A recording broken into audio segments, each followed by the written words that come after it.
ওম শান্তি। আজ 30শে অক্টোবর 2024 প্রাত মুরলি। বাবা আজ বলেছেন, মিষ্টি বাচ্চারা, একমাত্র বাবার স্মরণে থাকাই হলো অব্যভিচারী স্মরণ। এই স্মরণের দ্বারা তোমাদের পাপ কাটতে পারে। আজকের মুরলির প্রশ্ন, বাবা যা কিছু বোঝান কেউ সেসব সহজে স্বীকার করে, কারুর বুঝতে কঠিন অনুভব হয়। এর কারণ কি? উত্তর, যে বাচ্চারা বহুকাল ভক্তি করেছে, যারা অর্ধকল্পের পুরনো ভক্ত, তারা বাবার সব কথা সহজে মেনে নেয়, কারণ তারা ভক্তির ফল প্রাপ্ত করে। যারা পুরনো ভক্ত নয়, তাদের প্রতিটি কথা বুঝতে কঠিন অনুভব হয়। অন্য ধর্মের মানুষ তো এই জ্ঞান বুঝতেও পারবে না। ওম শান্তি। মিষ্টি মিষ্টি আত্মারূপী বাচ্চাদেরকে আত্মিক পিতা বসে বোঝান, তোমরা সব বাচ্চারা কি করছো? তোমাদের হলো অব্যভিচারী স্মরণ। এক হলো ব্যভিচারী স্মরণ, দ্বিতীয় হলো অব্যভিচারী স্মরণ। তোমাদের সবার হলো অব্যভিচারী স্মরণ। কার স্মরণ? এক পিতার স্মরণ। বাবাকে স্মরণ করতে করতে পাপ কাটতে থাকবে আর তোমরা সেখানে পৌঁছে যাবে। পবিত্র হয়ে নতুন দুনিয়ায় যেতে হবে, আত্মাদের যেতে হবে। আত্মাই এই কর্মেন্দ্রিয় দ্বারা সকল কর্ম করে, তাই না? অতএব বাবা বলেন, নিজেকে আত্মা নিশ্চয় করে বাবাকে স্মরণ করো। মানুষ তো অনেককে স্মরণ করে। ভক্তি মার্গে তোমাদের একজনকেই স্মরণ করতে হবে। ভক্তিও সর্বপ্রথম তোমরা সর্বোচ্চ শিব বাবারই করেছিলে, যাকে বলা হয় অব্যভিচারী ভক্তি। তিনি সর্বকে সদ্গতি প্রদান করেন। তিনি হলেন রচয়িতা পিতা। তার কাছে বাচ্চাদের অসীমের উত্তরাধিকার প্রাপ্ত হয়। ভাই ভাইয়ের কাছে উত্তরাধিকার প্রাপ্ত হয় না। সন্তানদের উত্তরাধিকার সর্বদা পিতার কাছেই প্রাপ্ত হয়। একটু আধটু কন্যাদেরও প্রাপ্ত হয়, তারা তো গিয়ে অর্ধাঙ্গিনী হয়। এখানে তো তোমরা সবাই হলে আত্মা। সব আত্মাদের পিতা হলেন একজনই। পিতার কাছে সকলের উত্তরাধিকার প্রাপ্তির অধিকার আছে। তোমরা হলে ভাই ভাই। যদিও শরীরটি হলো স্ত্রী পুরুষের, আত্মারা সবাই হলো ভাই ভাই। তারা তো শুধুমাত্র কথার কথা বলে দেয়, হিন্দু মুসলমান ভাই ভাই, অর্থ বোঝে না। তোমরা এখন অর্থ বুঝেছ। ভাই ভাই অর্থাৎ সব আত্মারা হলো এক পিতার সন্তান। তারপরে প্রজাপিতা ব্রহ্মার সন্তানরা হলো ভাই বোন। এখন তোমরা জানো, এই দুনিয়া থেকে সবাইকে ফিরে যেতে হবে। বিশ্বে যত মানুষ আছে সবার পার্ট এখন পূর্ণ হয়েছে। বাবা এসে আবার পুরনো দুনিয়া থেকে নতুন দুনিয়ায় নিয়ে যান, পার করে নিয়ে যান। গাওয়াও হয়, মাঝি পার করাও, অর্থাৎ সুখ ধামে নিয়ে চলো। এই পুরনো দুনিয়া পরিবর্তন হয়ে নতুন দুনিয়া অবশ্যই পরিণত হবে। মূল বতন থেকে শুরু করে সম্পূর্ণ দুনিয়ার মানচিত্র তোমাদের বুদ্ধিতে আছে। আমরা আত্মারা হলাম সবাই সুইট হোম, শান্তি ধামের নিবাসী। এই কথা তো বুদ্ধিতে স্মরণ আছে, তাই না? আমরা যখন সত্যযুগী নতুন দুনিয়ায় থাকি, বাকি সব আত্মারা তখন শান্তি ধামে থাকে। আত্মা তো কখনো বিনাশ হয় না। আত্মায় অবিনাশী পার্ট ভরা আছে, তার কখনো বিনাশ হতে পারে না। ধরো কেউ ইঞ্জিনিয়ার রয়েছে, সে পুনরায় 5000 বছর পরে হুবহু এমনই ইঞ্জিনিয়ার হবে। এই নাম রূপ দেশ কাল থাকবে। এই সব কথা বাবাই এসে বোঝান। এই হলো অনাদি অবিনাশী ড্রামা। এই ড্রামার আয়ু হলো 5000 বছর। 1 সেকেন্ডও কম বেশি হতে পারে না। এই হলো অনাদি পূর্ব রচিত ড্রামা। সবার নিজস্ব পার্ট প্রাপ্ত আছে। দেহি অভিমানী হয়ে সাক্ষী হয়ে খেলাটি দেখতে হবে। বাবার তো দেহ নেই, তিনি হলেন নলেজফুল, বীজরূপ। বাকি আত্মারা যারা ওপরে নিরাকারী দুনিয়ায় থাকে, তারা আবার পার্ট প্লে করতে নম্বর অনুসারে আসে। সর্বপ্রথম নম্বর শুরু হয় দেবতাদের। প্রথম নম্বরের সূর্যবংশের চিত্র আছে, তারপরে চন্দ্রবংশের চিত্রও আছে। সবচেয়ে উঁচুতে হল সূর্যবংশী লক্ষ্মীনারায়ণের রাজত্ব। তাদের রাজ্য কবে কিভাবে স্থাপন হয়েছে কোনো মানুষ মাত্রই জানে না। সত্যযুগের আয়ু 1,00,000 বছর লিখে দিয়েছে। কারোর জীবন কাহিনী জানে না। লক্ষ্মীনারায়ণের জীবন কাহিনী জানা উচিত। না জেনে মাথা ঠেকানো অথবা মহিমা গান করা তো হলো ভুল। বাবা বসে মুখ্য মুখ্য যারা রয়েছেন তাদের জীবন কাহিনী শোনান। এখন তোমরা জানো কিভাবে তাদের রাজধানী চলে। সত্যযুগে শ্রীকৃষ্ণ ছিলেন, তাই না? এখন সেই কৃষ্ণপুরী আবার স্থাপন হচ্ছে। কৃষ্ণ তো হলেন স্বর্গের প্রিন্স। লক্ষ্মীনারায়ণের রাজধানী কিভাবে স্থাপন হয়েছে সেসব কথা তোমরা বুঝেছ। নম্বর অনুযায়ী মালাও তৈরি করা হয়। অমুক মালার দানা হবে, কিন্তু চলতে চলতে পরে হার স্বীকার করে, মায়া পরাজিত করে। যতক্ষণ সেনায় আছে বলা হবে কমান্ডার, সে অমুক। তারপরে মৃত্যু হয়। এখানে মৃত্যু অর্থাৎ অবস্থা কম হওয়া, মায়ার কাছে হার স্বীকার করা। শেষ হয়ে যায়। আশ্চর্যবোধ শোনে, অন্যদেরও শোনায়, তারপর ভাগন্তি হয়ে যায়। ও মম মায়া, ধোকা দিয়ে যায়। মর্জিবা জীবন অর্থাৎ মৃত্যুর জীবন ধারণ করে। বাবার আপন হয়ে রাম রাজ্য থেকে রাবণ রাজ্যে চলে যায়। এই নিয়েই যুদ্ধ দেখানো হয়েছে কৌরব এবং পাণ্ডবদের। অসুর ও দেবতাদেরও যুদ্ধ দেখিয়েছে। একটি যুদ্ধ দেখাও, তাই না? দুটো কেন? বাবা বোঝান। এখানকার কথা, যুদ্ধ অর্থাৎ হিংসা করা হলো এখানে। এ তো হলো অহিংসা পরম দেবী দেবতা ধর্ম। তোমরা এখন ডবল অহিংসক হয়েছ। তোমাদের হলো যোগ বলের কথা। অস্ত্র শস্ত্র দিয়ে তোমরা কাউকে কিছু করো না। ওই শক্তি তো খ্রিস্টানদের অনেক আছে।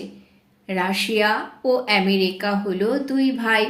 এই দুইয়ের বোমা তৈরির কম্পিটিশন হয়। দুজনেই একে অপরের চেয়ে শক্তিশালী। এত শক্তি যে যদি দুইজন মিলে যায় তাহলে সম্পূর্ণ দুনিয়ার ওপরে রাজ্য করতে পারবে। কিন্তু নিয়ম নেই যে কেউ বাহুবলের জোরে বিশ্বে রাজত্ব করার ক্ষমতা প্রাপ্ত করে। কাহিনী দেখানো হয়, দুটি বেড়াল নিজেদের মধ্যে লড়াই করে মাখন মধ্যিখান থেকে তৃতীয় কেউ খায়। এইসব কথা এখন বাবা বোঝান। ব্রহ্মা বাবা কি আর জানতেন? এই চিত্র ইত্যাদিও বাবা দিব্য দৃষ্টির দ্বারা তৈরি করিয়েছেন এবং এখন বোঝাচ্ছেন। তারা নিজেদের মধ্যে লড়াই করে। তোমরা সম্পূর্ণ বিশ্বের বাদশাহী প্রাপ্ত করো। ওরা দুইজন হলো খুব শক্তিশালী। যেখানে সেখানে যুদ্ধ করিয়ে দেয়, তারপরে সাহায্য দান করে, কারণ তাদের ব্যবসা হলো উত্তম। অতএব যখন দুই বেড়াল নিজেদের মধ্যে লড়াই করে তখন বারুদ ইত্যাদি কাজে লাগে। যেখানে সেখানে দুইয়ের মধ্যে যুদ্ধ বাঁধিয়ে দেয়। এই হিন্দুস্তান পাকিস্তান প্রথমে আলাদা ছিল। ছিল কি? দুটোই একত্রে ছিল। এই সব ড্রামায় নির্ধারিত রয়েছে। এখন তোমরা পুরুষার্থ করছো। যোগ বলের দ্বারা বিশ্বের মালিক হই। তারা নিজেদের মধ্যে লড়াই করে মাখন মাঝখান থেকে তোমরা খেয়ে নাও। মাখন অর্থাৎ বিশ্বের বাদশাহী তোমরা প্রাপ্ত করো এবং খুব সাধারণভাবে প্রাপ্ত করো। বাবা বলেন, মিষ্টি মিষ্টি বাচ্চারা, পবিত্র অবশ্যই হতে হবে। পবিত্র হয়ে পবিত্র দুনিয়ায় যেতে হবে, যাকে বলা হয় পবিত্র দুনিয়া, সম্পূর্ণ নির্বিকারী দুনিয়া। প্রতিটি জিনিস শতপ্রধান, শত রজ তম অবশ্যই হয়।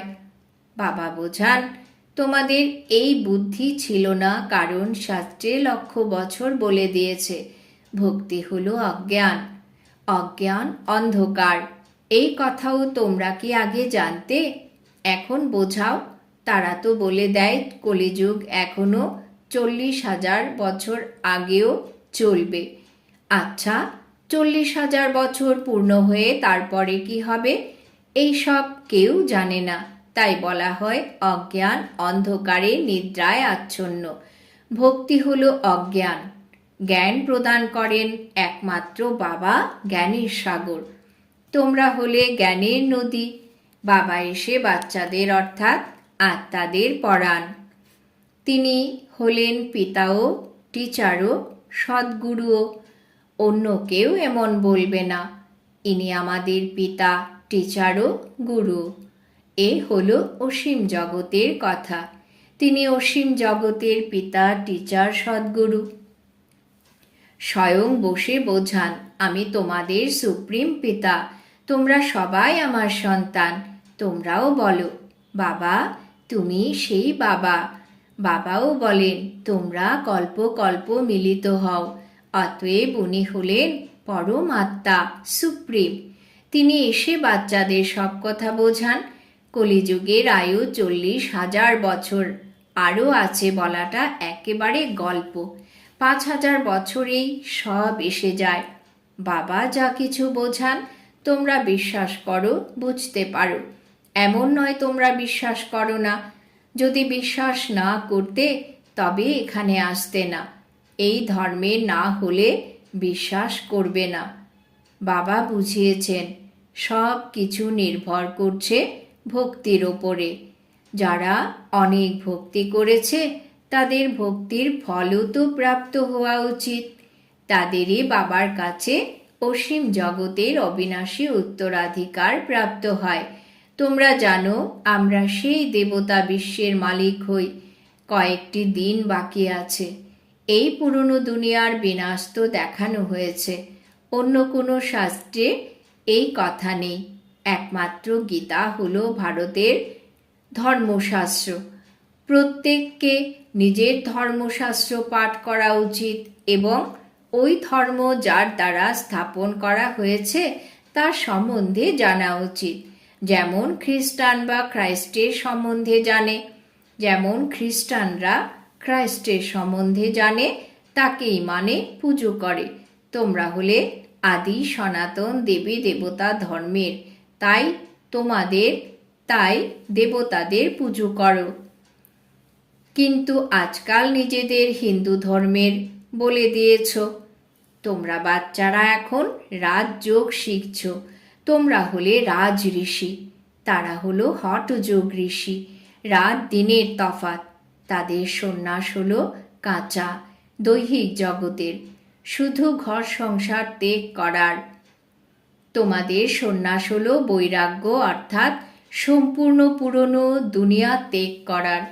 সর্বপ্রথম নিজের ঘর সুইট হোমে গিয়ে তারপর নতুন দুনিয়া সত্যযুগে আসবে। ব্রহ্মার দ্বারা আদি সনাতন দেবী দেবতা ধর্মের স্থাপনা হয়। এখন বর্তমান সময় হলো পতিত পুরনো দুনিয়া। এই সব হলো বুঝবার কথা। বাবার কাছে পড়া করি। এটি তো নিশ্চয়ই সত্যি, তাই না? এতে নিশ্চয় না হওয়ার কোনো কথা নেই। এই নলেজ বাবাই পড়ান। তিনি পিতাও শিক্ষকও তিনি, সত্য সদ্গুরুও হলেন তিনি। সঙ্গে ফিরিয়ে নিয়ে যান। দৈহিক জগতের গুরু তো পেছনে ফেলে চলে যায়। এক গুরু চলে গেলে অন্য গুরু করা হয়, তার শিষ্যদেরই আসনে বসানো হয়। এখানে তো হলো বাবা ও সন্তানদের কথা। তাদের হলো গুরু শিষ্যের উত্তরাধিকারের কথা। উত্তরাধিকার তো পিতারই চাই, তাই না? শিব বাবা আসেন ভারতে। শিবরাত্রি ও কৃষ্ণরাত্রি পালন হয়, তাই না? শিবের জন্মপত্র তো নেই, শোনানো হবে কিভাবে? তার তো কোনো তিথি তারিখ থাকে না। কৃষ্ণ যিনি প্রথমে আসেন তাকেই দেখানো হয়। দীপাবলি উৎসব পালন করা তো দুনিয়ার মানুষের কাজ। বাচ্চারা, তোমাদের জন্য দীপাবলি নয়, আমাদের নূতন বর্ষ, নূতন দুনিয়া সত্যযুগকে বলা হয়। এখন তোমরা নতুন দুনিয়ার জন্য পড়া করছো। এখন তোমরা হলে পুরুষোত্তম সঙ্গম যুগে। ওই কুম্ভ মেলায় কত মানুষ যায়, ওটা হলো নদীর তীরে আয়োজিত মেলা। অনেক অনেক মেলার আয়োজন হয়, সেখানেও তাদের নিজেদের পরিচালনা পর্ষদ থাকে। কখনো কখনো তো সেখানে নিজেদের মধ্যেই ঝগড়া লেগে যায়, কারণ হলো দেহ অভিমান। এখানে তো ঝগড়া ইত্যাদির কোনো কথাই নেই। শুধু বাবা বলেন, মিষ্টি মিষ্টি প্রিয় বাচ্চারা, আমায় স্মরণ করো। তোমাদের আত্মা যে শতপ্রধান থেকে তমপ্রধান হয়েছে, খাদ পড়েছে, তাই না? সেসব যোগ অগ্নির দ্বারাই বের হবে। স্বর্ণকাররা জানে বাবাকেই পতিত পাবন বলা হয়। বাবা হলেন সুপ্রিম স্বর্ণকার। সর্বজনের খাদ বের করে প্রকৃত সত্য সোনায় পরিণত করেন। সোনা আগুনে দগ্ধ করা হয়। এই হলো যোগ, অর্থাৎ স্মরণের অগ্নি। কারণ স্মরণ দ্বারাই পাপ ভস্ম হবে। তমপ্রধান থেকে শতপ্রধান স্মরণের যাত্রার দ্বারাই হয়। সবাই তো শতপ্রধান হবে না, কল্প পূর্বের মতন পুরুষার্থ করবে। পরম আত্মারও ড্রামাতে পার্ট নির্দিষ্ট আছে। যা কিছু নির্দিষ্ট থাকে তা তো হবেই, বদল হতে পারে না, রিল চলতেই থাকে। বাবা বলেন, ভবিষ্যতে তোমাদের আরও অনেক গুহ্য কথা শোনাবো। সর্বপ্রথম তো এই কথা নিশ্চয় করতে হবে, তিনি হলেন সর্ব আত্মাদের পিতা, তাকেই স্মরণ করতে হবে। মন্মনাভবের অর্থ হলো এই, বাকি কৃষ্ণ ভগবান উবাচ তো নেই। যদি কৃষ্ণ হবে তাহলে তো সবাই তার কাছে যাবে, সবাই চিনবে। তাহলে এমন কেন বলা হয়, কেন আমাকে কেবল কোটিতে কেউ জানতে পারবে? এই কথা তো বাবা বোঝান, তাই মানুষের বুঝতে কষ্ট হয়। পূর্বেও এমনটাই হয়েছিল। আমি এসে দেবী দেবতা ধর্মের স্থাপনা করেছিলাম, তারপরে এইসব শাস্ত্র ইত্যাদি সব হারিয়ে যায়। তখন ভক্তিমার্গের নিজস্ব সময়ে শাস্ত্র ইত্যাদি সব সেই মতন বেরোবে। সত্যযুগে একটিও শাস্ত্র ইত্যাদি হয় না, ভক্তির নাম গন্ধ নেই। এখন তো হলো ভক্তির রাজ্য।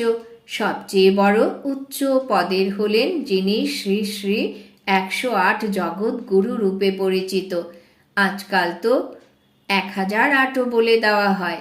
বাস্তবে এই মালাটি হলো এখানকার মালা। যখন জপ করা হয় তখন জানে ফুল হলো নিরাকার, তারপর হয় মেরু।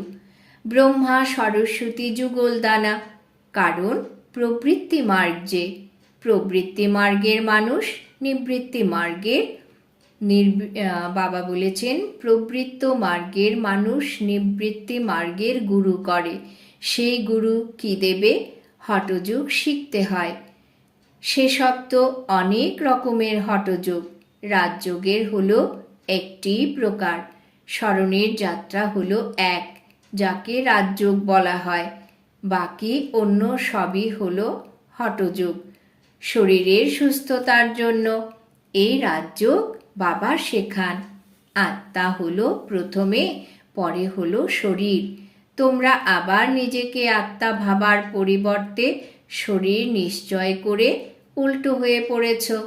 এখন নিজেকে আত্মা নিশ্চয় করে বাবাকে স্মরণ করো, তাহলে অন্তকালের মতানুযায়ী গতি হয়ে যাবে। আচ্ছা, মিষ্টি মিষ্টি হারানিধি বাচ্চাদের প্রতি মাতা পিতা বাপ দাদার স্মরণের স্নেহ সুমন আর সুপ্রভাত। আত্মাদের পিতা তার আত্মারূপী বাচ্চাদেরকে জানাচ্ছেন নমস্কার। আমরা আত্মারূপী বাচ্চারা আমাদের মাতা পিতা বাপদাদাকে জানাই স্মরণের স্নেহ সুমন, সুপ্রভাত, নমস্কার। ধারণার জন্যে মুখ্য সার। 1 নম্বর, এই অনাদি অবিনাশী পূর্বরচিত ড্রামায় প্রত্যেকের পার্ট দেহি অভিমানী হয়ে সাক্ষী হয়ে দেখতে হবে। নিজেদের সুইট হোম এবং সুইট রাজধানীকে স্মরণ করতে হবে। এই পুরনো দুনিয়াকে বুদ্ধির দ্বারা ভুলে যেতে হবে। 2 নম্বর, মায়ার কাছে পরাজিত হবে না। স্মরণের অগ্নির দ্বারা পাপের নাশ করে আত্মাকে পবিত্র করার পুরুষার্থ করতে হবে। বরদান। বাবা আজ বরদান দিয়েছেন, দীপমালাকে যথার্থ বিধির দ্বারা নিজের দৈবী পদের আহ্বানকারী পূর্ণ আত্মা ভব। দীপমালাকে যথার্থ বিধির দ্বারা নিজের দৈবী পদের আহ্বানকারী পূর্ণ আত্মা ভব। দীপমালাতে পূর্বে মানুষ বিধিপূর্বক দীপ প্রজ্বলিত করত। প্রদীপ যাতে নিভে না যায় সেদিকে খেয়াল রাখত। ঘি ঢালত, বিধিপূর্বক আহ্বান করার অভ্যাসে অভ্যস্ত ছিল তারা। এখন তো প্রদীপের পরিবর্তে বাল্ব জ্বালায়।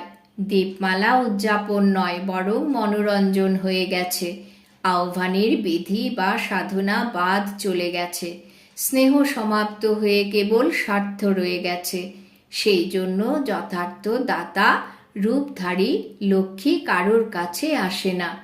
কিন্তু তোমরা সকল যথার্থ বিধির দ্বারা নিজের দৈবী পদের আহ্বান করে থাকো। সেই জন্য স্বয়ং পূজ্য দেবী দেবতাও হয়ে যাও। স্লোগান।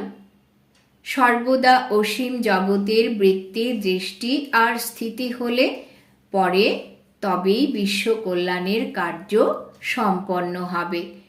সর্বদা অসীম জাগতিক বৃত্তি, দৃষ্টি আর স্থিতি হলে পরে তবেই বিশ্ব কল্যাণের কার্য সমাপ্ত সম্পন্ন হবে।